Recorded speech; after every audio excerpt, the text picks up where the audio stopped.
Good evening and welcome to Current Issues. I'm your host, Hesham Tillawi. Tonight, ladies and gentlemen, we will be speaking about a problem in the United States, which is probably religious tolerance. Are we tolerant of other religions? As you know, comes January, we will have the first Muslim congressman ever elected to the Congress of the United States. And that, it did not go well with some people, and we will talk about this in a minute. In the first hour, actually we missed the first hour due to factors beyond our control, and this is the second hour. But we will be speaking with Dr. Ashraf Abbasi with the Pakistani.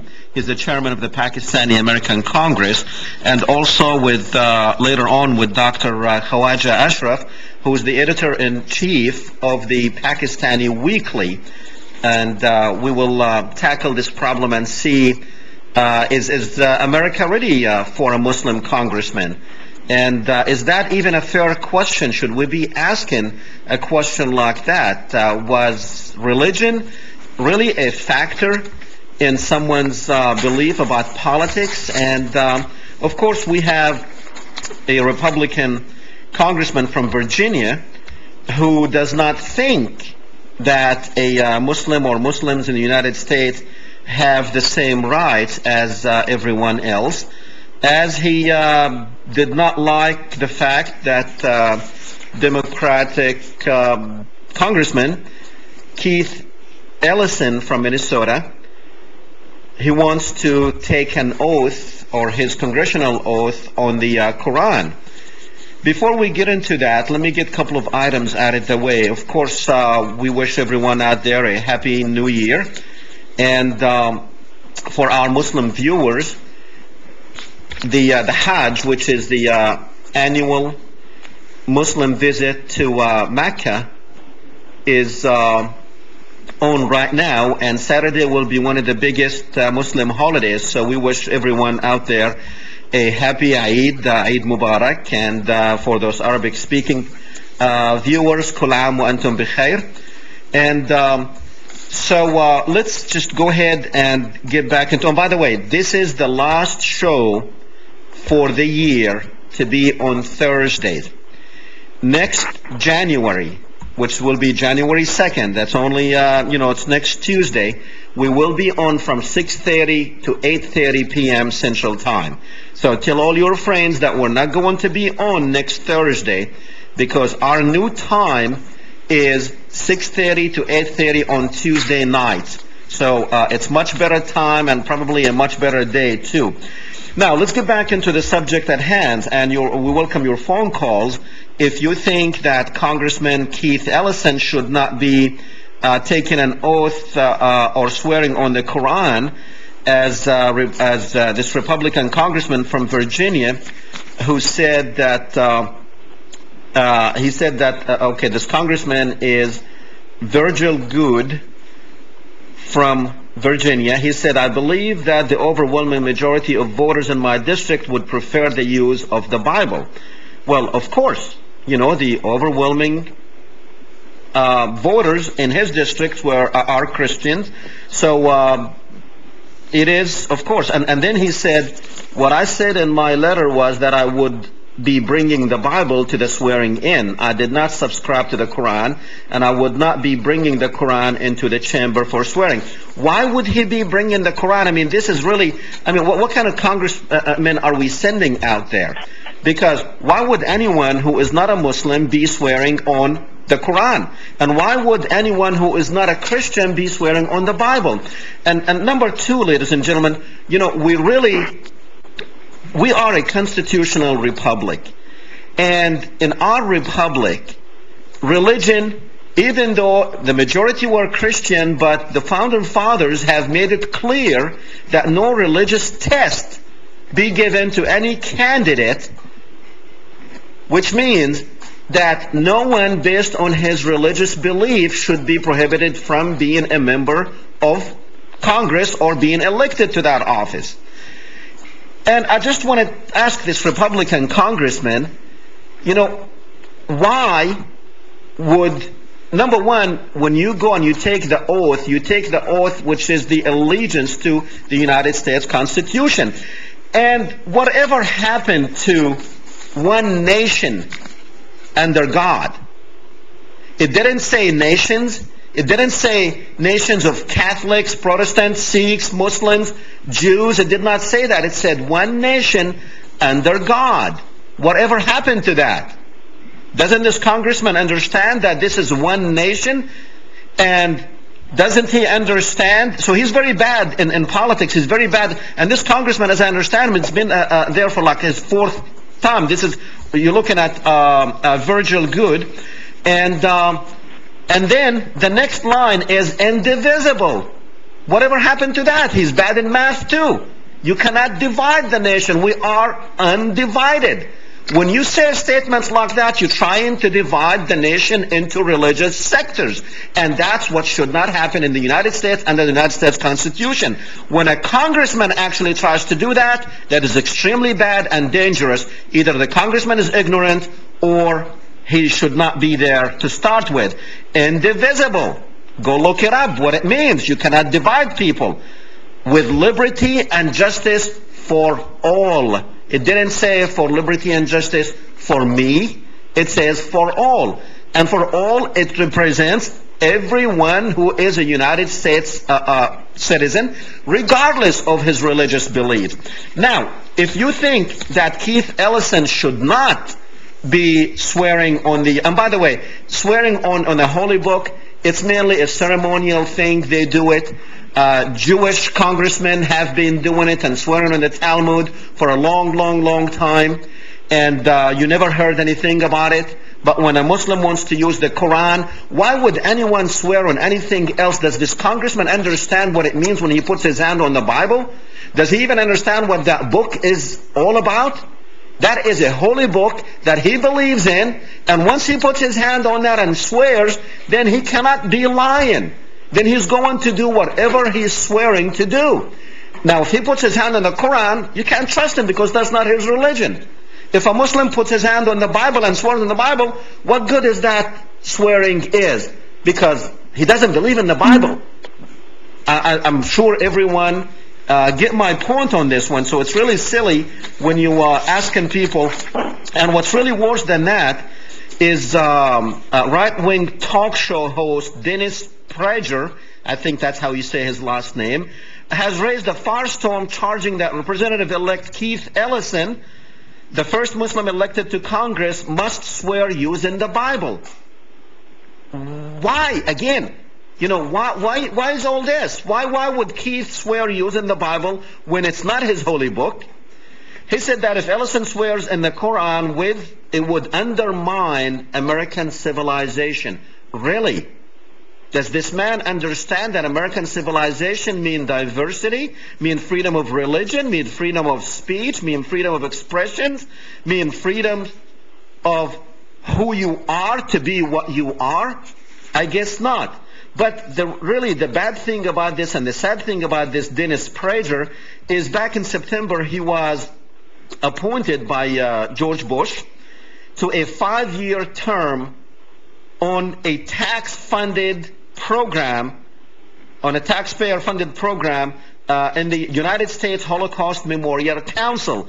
And in a statement, when they announced his appointment, he was praised as having a unique moral voice. Unique moral voice.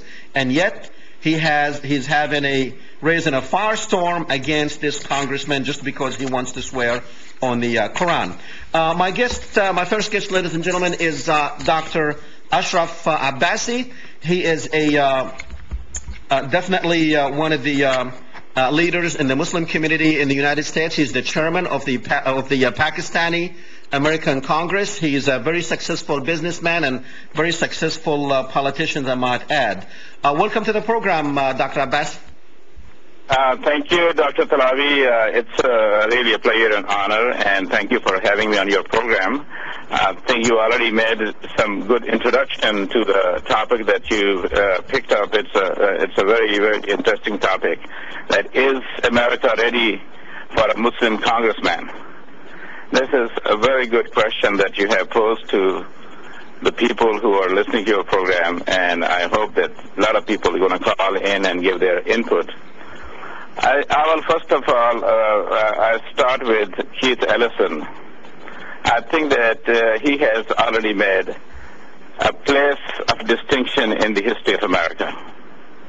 He has probably presented his case to American people and demonstrated the cherished Islamic values of compassion, mercy, and forgiveness. I personally feel that Keith is a man of high moral standards, which he has recently demonstrated when he's been interviewed on CNN and so many other networks. They've been asking him very, very, intriguing and rigging questions. And he showed his moral standard, his integrity, and his uncommon courage. Before even officially sworn in, he has demonstrated love for America and the ideals,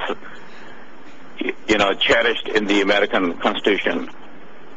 I'm pretty sure that he will be second to none as a proud Muslim, pledging his allegiance to the Constitution of the United States of America by putting his hand on the Holy Scripture, the Holy Quran, that the scripture that he believes in. Dr. Tillawi, you already, really give a very good, summary, and you related this to the Pledge of Allegiance, where we say that one nation under God. So I think when we are one nation under God, so we are not going to go to the ethnicities. I'm talking about the constitutionality of, this thing that we are discussing today. That we are not going to go after the ethnicity. That one nation under God means the entire nation. There can be Muslims, Jews, Christians, Sikhs, Hindus, and all kind of people, all faiths, all colors, all languages, and all cultures.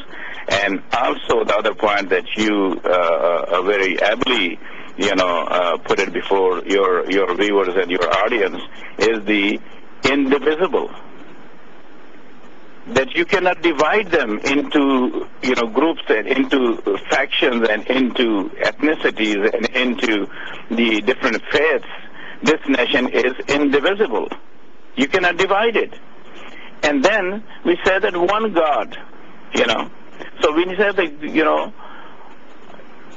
nation, that, one God of all faiths. Right. When we say God, so it's the same God that we call God. No matter somebody is Christian or Hindu or whatever, it's the same God. We are, calling one God. And Muslim, I think, Keith as a Muslim, he has added edge on this, because he believes in Torah.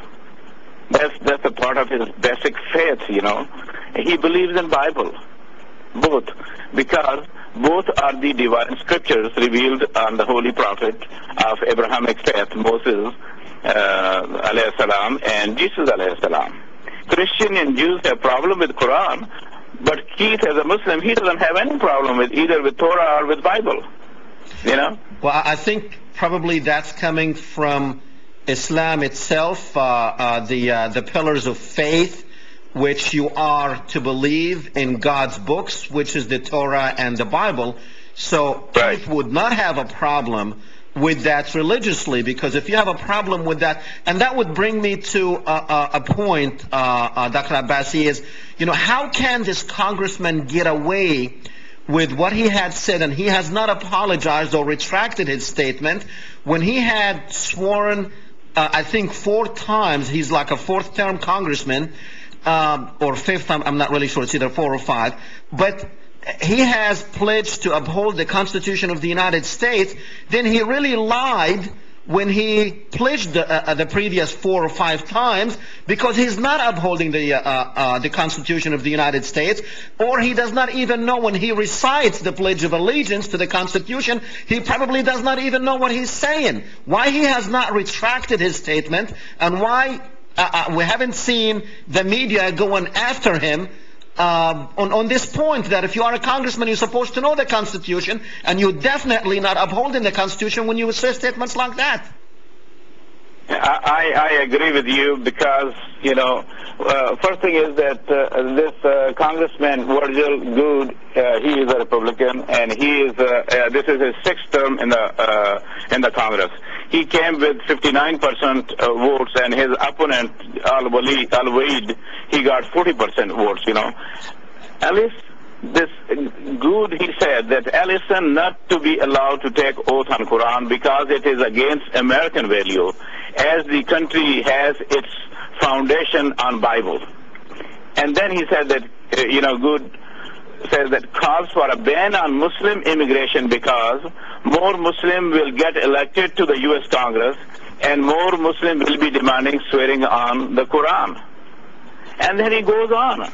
He sent a letter to his constituents asking them to support his stand against a Muslim elected congressman.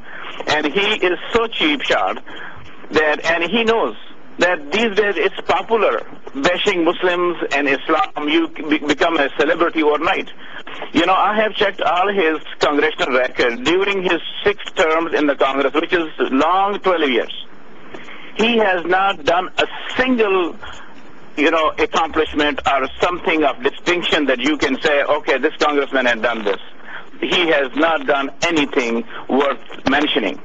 This is and nobody, even, I was talking to Voice of America yesterday, and the gentleman who was the host of the program, he lives in Virginia.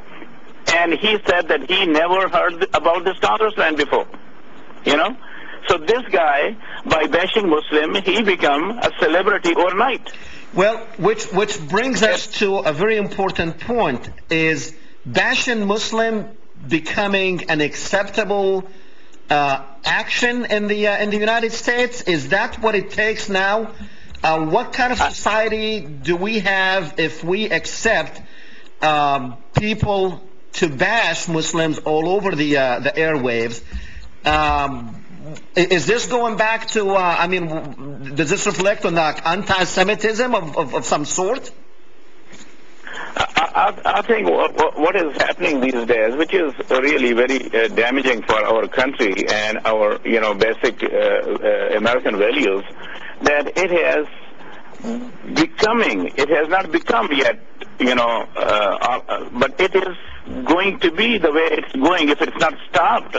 It's socially acceptable because people who bash Muslims or Islam, they are considered, and these people are patriotic. They are, more better Muslim than other people who are not doing this, And I think this is very, very damaging. Now you think about it, that we have 535 members in the, House, and we have 100 members in the Senate, And this gentleman, Virgil Good, whatever the statement he gave, it's so poisonous. He spitted such a venom of hatred against Islam and Muslim, and he actually, made a mockery of the U.S. Constitution. And after that, this Islamophobia, the way it's spreading, further elaborating on your point, that 39%, there was a poll taken, and 39% Americans in the poll supported the idea for, ID for the Muslims, bearing their symbol for a quick roundup if there is a situation. Isn't this similar to what was happening in Germany in World War II? Islamophobia and bigotry against Islam in our country. And Muslim bashing is becoming socially acceptable, popular, patriotic by the bigots in the mainstream. And I give all the discredit, and I hold these people responsible who are our top-class religious Christian leaders, extreme, right-wing leaders like Franklin Graham and Pat Robertson. These people are playing a havoc by spitting hatred and making venomous statements demonizing Islam and Muslims. Even, the Pope Benedict, he did not miss an opportunity in flaming the situation by calling Prophet Islam a vicious and Islam as intolerant and violent religion. Later on, he apologized and he did all these things. But he is the one who put the spark into this thing. He inflamed the situation. Okay. Now, what does this say? I mean, we're blaming Hitler's Germany for what they have done during World War II when they rounded up the Jews and took them into concentration camps. Is this the same sentiments that we are seeing here? I mean, the same feelings coming out with this ID thing or tattooing the crescent on Muslims so you can identify Muslims? Do you think we will ever get to that point, Dr. Abbasi? I don't think that we will ever get to that point, and I don't think that will happen, because we have to think about it, that out of 635 members of the Congress, only one goofy guy, he made that kind of derogatory remark about the first and the only Muslim person in the Congress got elected recently. He is not even sworn in, but I will say that it's not the majority, it's the minority. And if you look at this beautiful editorial that Washington Post, the head wrote, I think that's the only newspaper that I know of who wrote a very powerful editorial about this Congressman Good's mischief, and he titled it "A Bigot in the Congress." And it is said that a Muslim congressman is one too many for Virgil Good. And Mr. Good, evidently in a state of xenophobia, delirium, went on a semi-public tirade against the looming peril and corrupting threat posed by Muslim immigration to the United States. It's further said that Mr. Good was apparently napping in the class the day they taught the traditional American values of tolerance, diversity, and religious freedom. It says the country's history rife with instances of uncivil, hateful, and violent behavior towards newcomers, be they Jewish, Italian, or plenty of others whose ethnicities did not jibe with some pinched views of what it means to be American. Good's dim-witted outburst of nativism is nothing new. Okay. No, the real worry of the nation is that the rest of the world might take Mr. Good seriously, interpreting his biased remarks about Muslims as proof that America really has embarked on civilization war on Islam. With 535 members, as you think that Congress would welcome the presence of a single Muslim representative, rather it can afford a lawmaker of Mr. Good's caliber is another question. Okay. You know? So there are people of consciousness in this country, and then who can differentiate between good and bad, between evil and good. So there are people who, and so we should not be pessimistic about it. Okay. That the situation is going to go to that level. Dr. Abbasi, how many Muslims do you know that have entered the country illegally?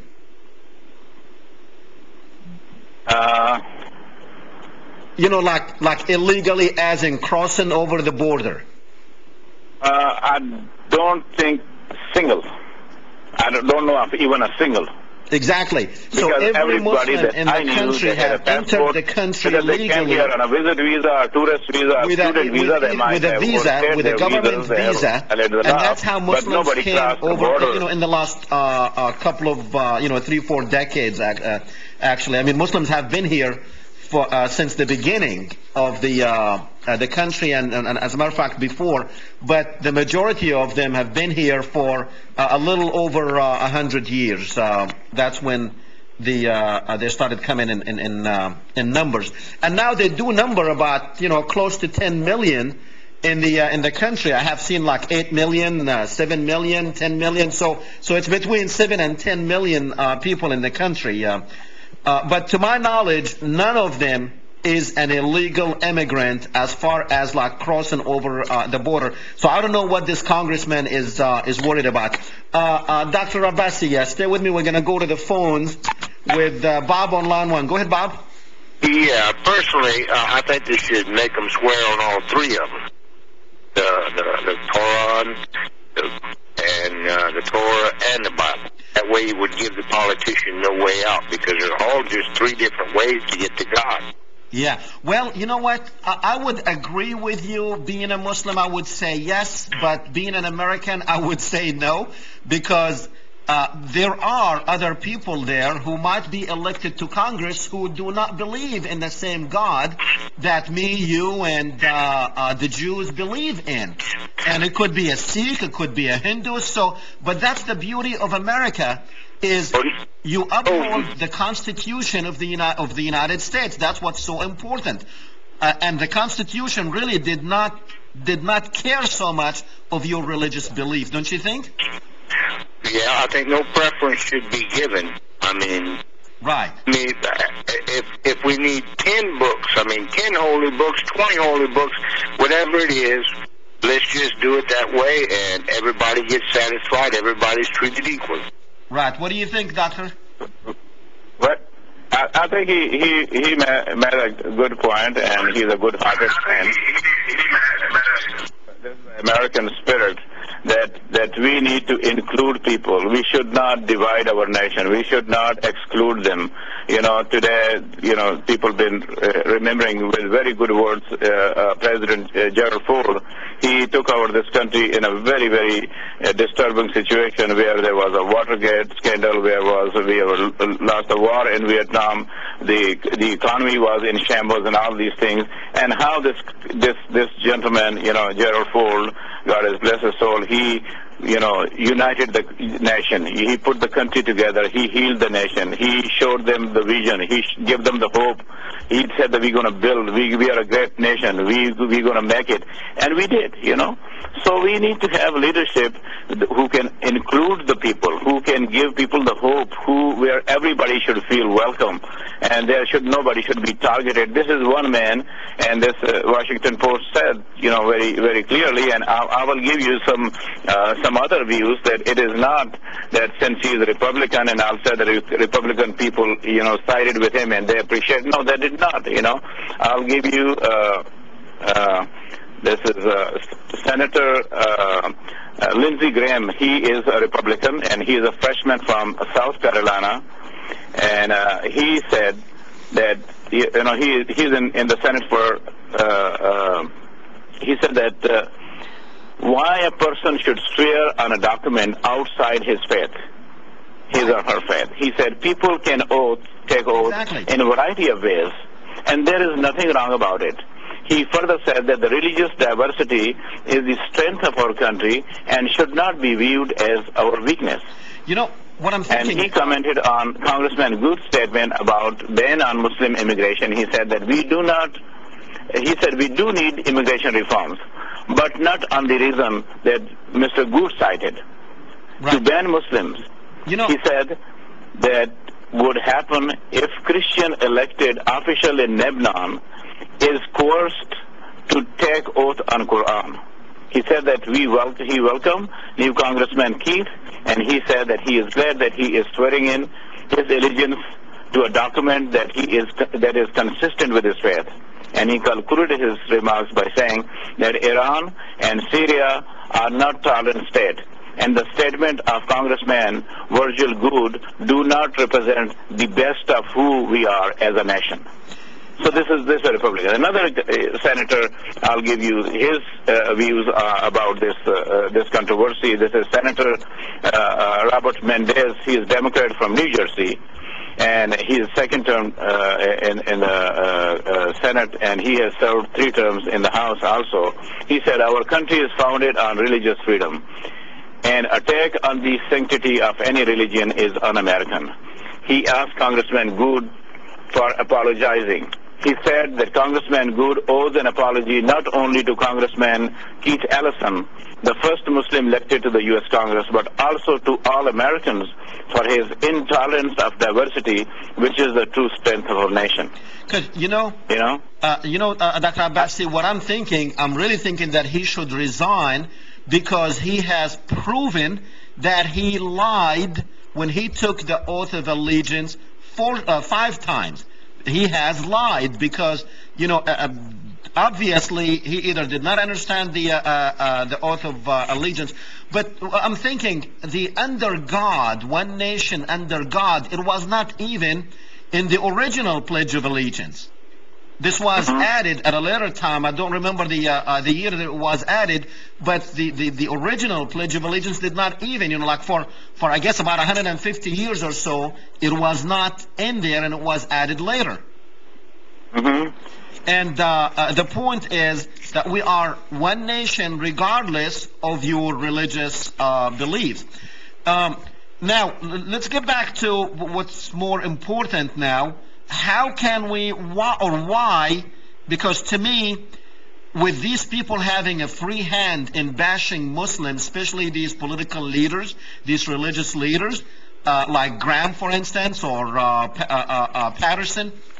Robertson, and others, and also these talk show hosts, why are these people are getting away with it when they cannot get away with an ounce of anti-Semitism or Jewish bashing? Why are they getting away with Muslim bashing, and when they cannot get away with not even 1 ounce of Jewish bashing, what are we as Muslim not doing?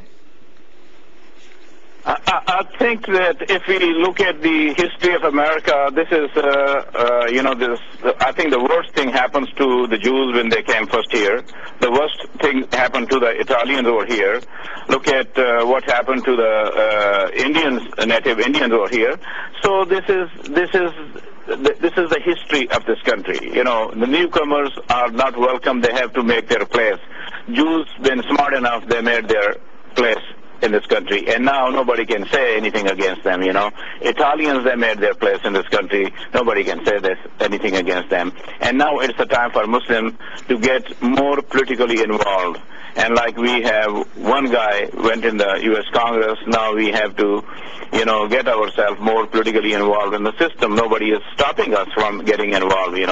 We should, get involved from the grassroots level and, train our community and community members. We should have a whole workshop and tell them to get involved, because one of the things that I say that, we should admit this in our community, Muslim community, that we are a very segregated community. We stay in our own cocoons. We don't come out. We don't volunteer. We don't go to the fire department volunteer ourselves. We don't go to the school volunteer ourselves. We don't go to the hospital volunteer our services. We don't, participate in the election process.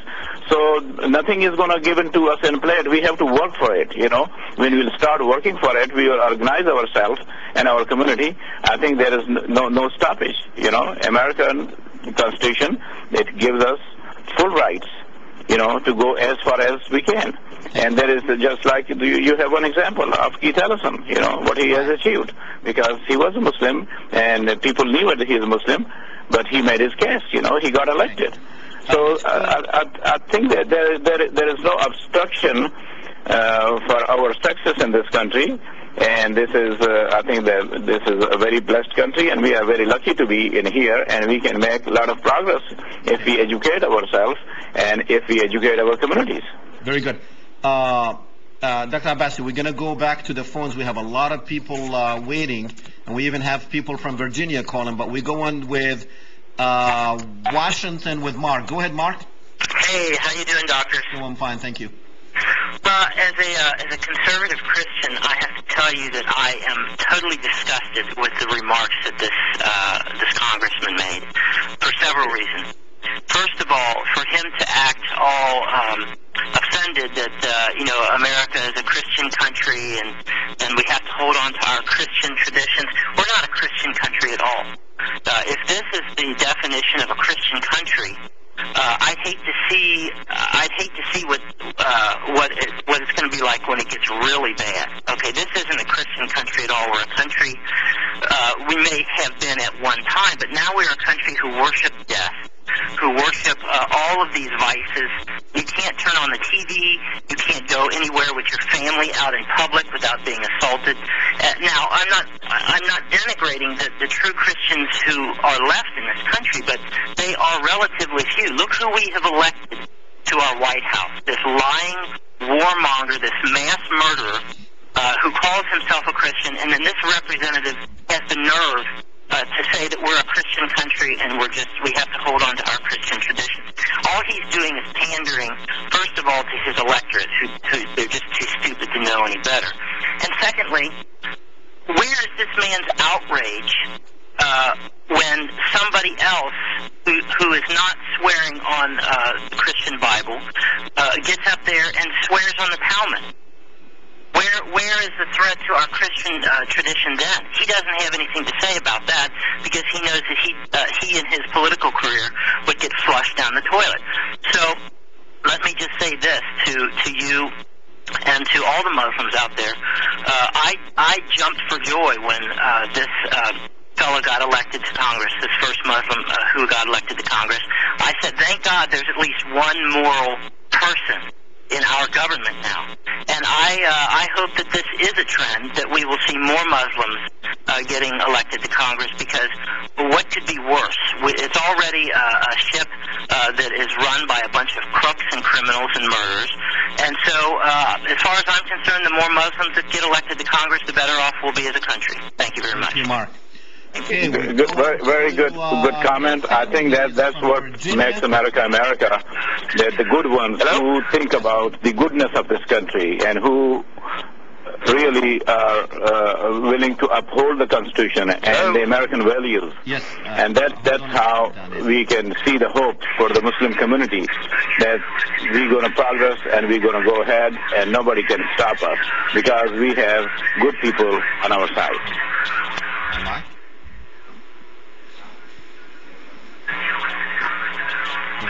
Okay, Nathan, go ahead. Yeah, this is Nathan. I'm calling from the great state of Virginia. I live in the city of Charlottesville, and I'm sorry to say that Congressman No Good is my congressman. Just wanted to say that he does not speak for all of us. If you read the local papers here and the papers in the surrounding cities, to be honest with you, people are outraged for those irresponsible comments. I think what the congressman is doing is probably just trying to make a name for himself, but I wanted to go on the record and say that he does not speak for all of us. Thank you. Very good. Thank you. Thank you. God bless you. Can you hear me, Dr. Abbasi? Yes. Okay, good. So, I mean, from these two phone calls, I'm thinking, are we going to see a trend in this country where more Muslims are being elected to Congress? Is that a good thing? Is that a bad thing? Are we going to get in more trouble if we elect more Muslim leaders? What do you think? I think that yes, there will be. Keith Ellison, he has borne the torch, and he has opened up the doors that yes, it is possible. It is not impossible for the Muslim to go in the Congress or Senate. So he has given shown the light in the tunnel to our community. But the question is that we need to send good people, good Muslims to the Congress, just like Keith Ellison.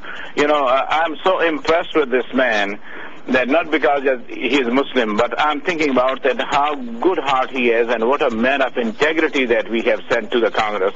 When he was asked, about questions about this Virgil Good's statement, so Ellison he said that not only to be allowed to take oath on Quran, that's Good said, and Keith was, not upset like, generally people get upset and they do name calling and, this and that, and I demand an apology and he should be kicked off Congress and let's do the petition and stuff like that. No, Keith said that Good and others have nothing to fear about Muslims.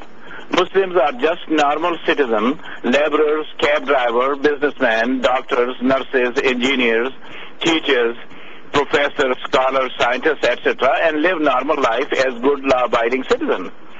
Keith said that all of us stand fast to oppose the same people he is opposed to. He referred to Good, that he is opposed to, that is terrorist. And there is nothing for him to to be afraid of. Okay. And when he was asked that you demand apology from this, Keith said no. He was asked if he demanded an apology from Congressman Virgil Good for his brutal and degrading remarks about him and Muslims in general. Keith said no. I do not demand any apology. I do not do name calling. I will simply ask Mr. Good to educate himself about Muslims and Islam because he has a lot to learn about Islam and Muslims. Okay. Now you said that he looks forward to working with him and other colleagues in the House to do greater good in greater number for the American people that he is elected for the job, you know. Okay. So this is the goodness in this man. He did not become revengeful, you know. Okay. You said the magic word, educate yourself about Islam. Now, there are a lot of information on the internet, and I get asked about this all the time. I do go around the country, speak at college campuses and at churches, and one of the questions that I'm always asked is that the Muslims believe that they are to kill Christians and Jews and others unless they convert into Islam. And I'm sure you've heard this before. What would you answer someone who, if he tells you that Muslims believe that they are to kill the infidels unless they convert to Islam? Mm-hmm. What would you answer? I think this is a propaganda against Islam and Muslim. I think in ayah that you also know it, where it says, La ikrah fid deen, there is no compulsion in deen or Islam. And see, lakum deenakum waliyad-deen. Your religion is good for you, and my religion is good for me. You know, so this is called the tolerance factor in Islam. It didn't say that, no, you become Muslim by force. There is no coercion in Islam. There is no force in Islam. Islam is spread not by sword or force, but by example of the Prophet. Prophet presented his life as an example, and people followed his example. They got impressed with his honesty, his truthfulness, his steadfastness, his statesmanship, and his character most of all. And that's how the Islam is spread. It's not by sword or coercion or by force. And it is clearly said in Quran, Lakum deenakum waliyad-deen. Yeah. Your deen, your religion is good for you, and my religion is good for me. I don't have to impose my religion on you, and you don't have to impose your religion on me. That's religious freedom. Right. Another thing, Doctor, is Muslims have ruled Spain and other countries in Europe for 500 years, and at the time when they did have the power to force conversion into Islam, they did not do it. And why would they do it now when they don't even have the force? And another thing is, like we say, Islam is built on 5 principles of faith, and one of them is the belief in God's books and His prophets, which, the 2 of the principles say that you are to believe in Christianity and its message, which is, the people of the book, and you are to believe in the Torah and the scriptures that the Jews had received. So, I mean, principally speaking, and when they say extremists, as you know, these people that are referred to as extremists, they are more religious than others, and definitely they would know that killing or forcing a conversion is not part of Islam at all. Dr. Abbasi, just want to say thank you very much for coming on the program, sir. It has been an educational. My pleasure. I enjoyed it. That was a wonderful discussion. Thank you. Thank you, sir. Good night. Okay. Good night. Thanks. Okay, ladies and gentlemen, it's we still have about 15 minutes left, and I would welcome, probably going to try, or 10 minutes left. I want to probably, don't know if it's too late to get the other guests on or not, but we can go ahead and try, or if you want to call us and comment on what we have talked about. And it really, this is a test for all of us. If you believe you are an American and you are proud of it, how do you feel about it? That's the question. Now, you can call and tell me anything you want. You can tell your friends anything you want. You can tell your family anything you want. But the question is, when you look at yourself in the mirror and say, am I okay with a Muslim congressman on Capitol Hill? If you're not, then you need to ask yourself, am I an American? Do I believe? Is America to me what I want it? Or am I to go with whatever America might be or become? Because, you know, what we are talking about here is tolerance. Do you accept the fact? Do you think it's wrong for Keith Ellison to swear on the Quran? Do you think he needs to swear on the Bible? And if he does swear on the Bible, what do you think is going to happen? So, you know, to me, I would not trust anyone who swears on any other book but the book of his faith. That's it.